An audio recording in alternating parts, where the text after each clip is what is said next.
Let's dive into what almost happened, what it means for the Falcons, and why fans in Atlanta should be breathing a sigh of relief today. When fairness nearly became a facade. There's a rhythm to the NFL season. You fight through the grind, you claw for divisional wins, and if you survive the chaos of your own backyard, you earn the right to host a playoff game. But what if that reward was suddenly yanked away? That nearly became the new reality, pushed forward by none other than the Detroit Lions. The proposal? Eliminate the guaranteed home playoff game for division winners. Instead, rank postseason teams strictly by overall record. On paper, that sounds tidy, logical, even fair, until you zoom in. Detroit's dangerous proposal. Let's rewind to Detroit's reasoning. They nearly watched their playoff dreams collapse because the Minnesota Vikings had a better record, despite being a wild card team. So the Lions did what any frustrated franchise might. They tried to rewrite the rulebook. Their plan would have reshuffled the deck completely. A team could win its division and still hit the road in January. No comfort of home field. No reward for winning your patch of the NFL battlefield. This wasn't just a hypothetical curveball, it was an existential threat to the Falcons. Why it would have crushed the NFC South. Take a hard look at the NFC South. This isn't a division where anyone's running away with 14-win seasons. It's a knife fight in a phone booth. Winning it usually means 9-8, maybe 10-7 if you're lucky. Grit, not glamour.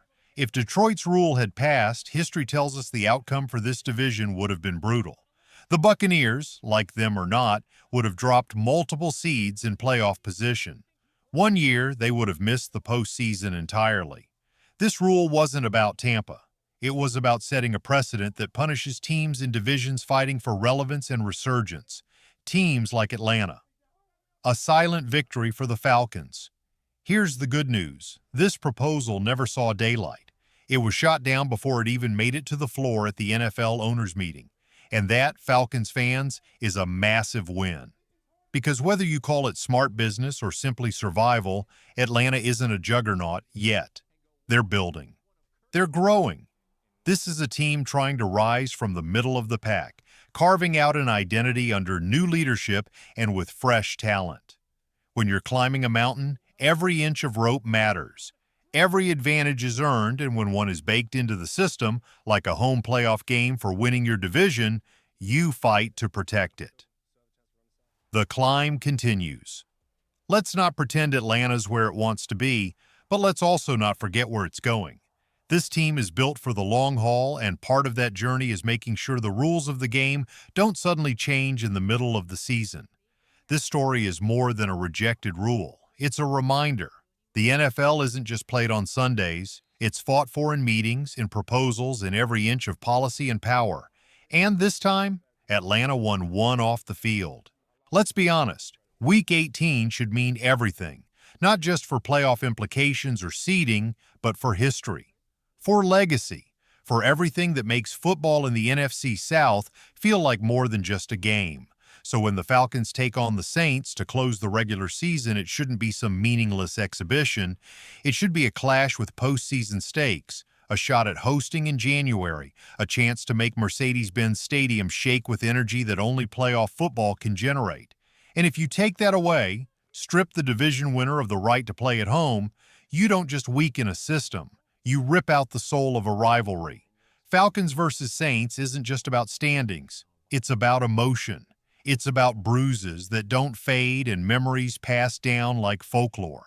Falcons fans don't just want to beat New Orleans. They want it to echo for decades. They want the grandkids of Saints fans to remember the sting. Football on the Olympic stage?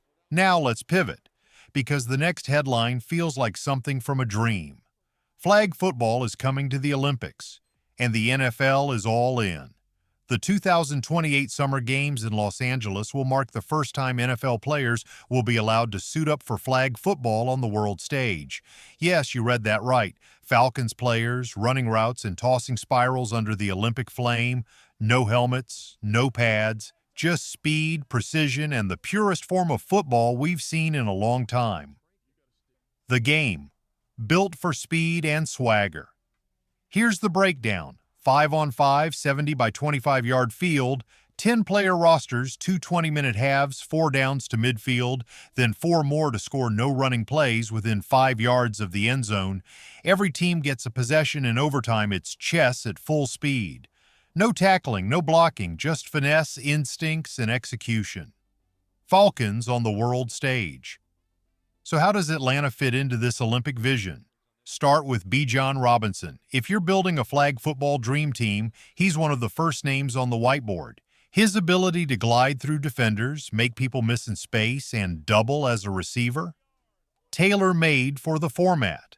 Drake London may not scream flag football prototype, but those contested catches, those vice grip hands, they translate. Big time. Then there's James Pierce Jr., a sneaky weapon.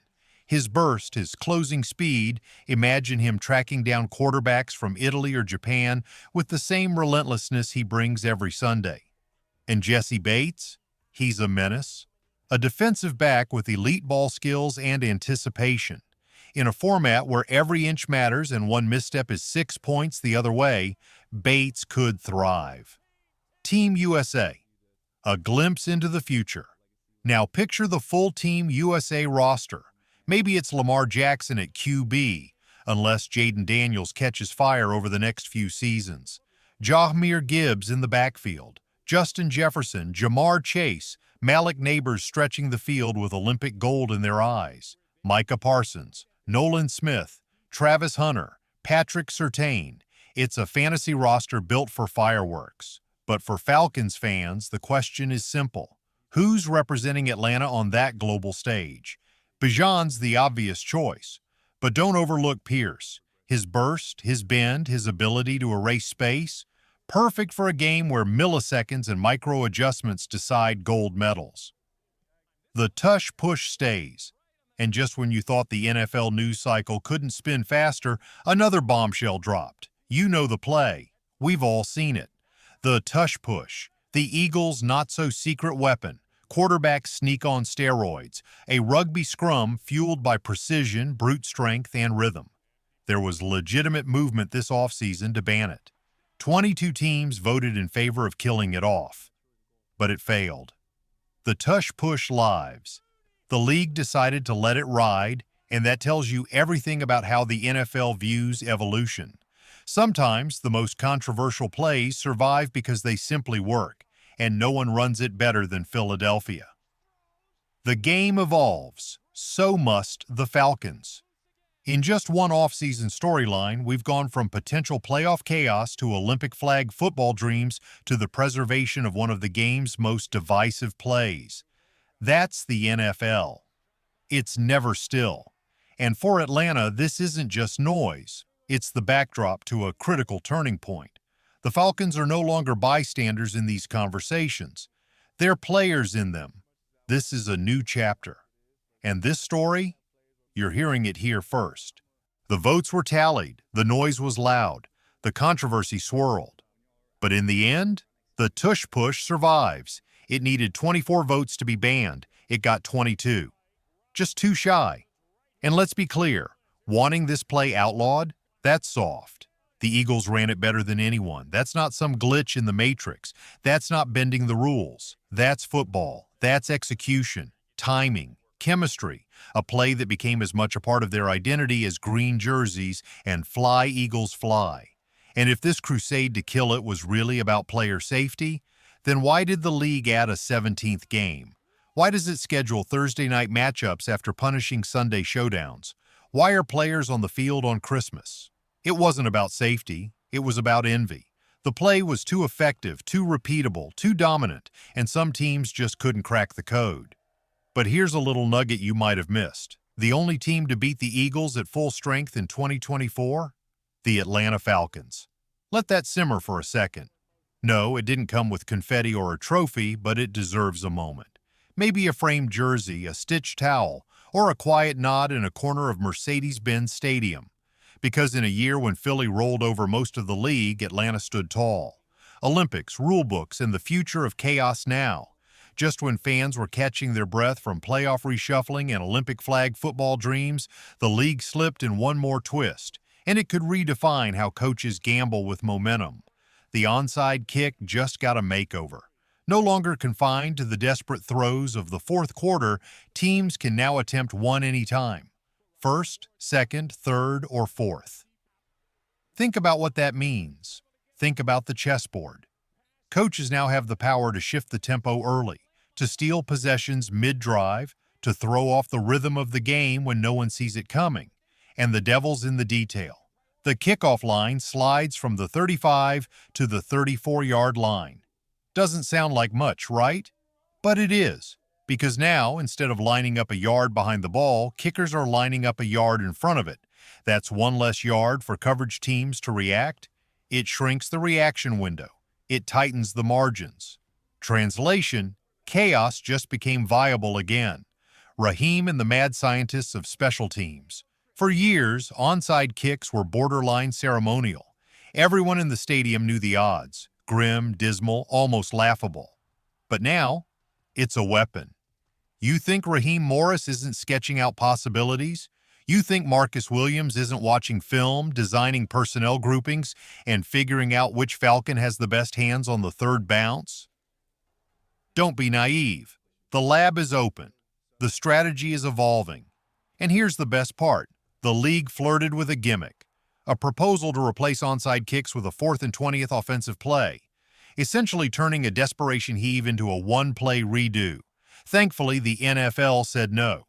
This isn't backyard football. If a team gets thumped for 3 quarters and wants another shot, too bad. Play better. You want a miracle? You earn it. You line up, you kick, you chase, you hope.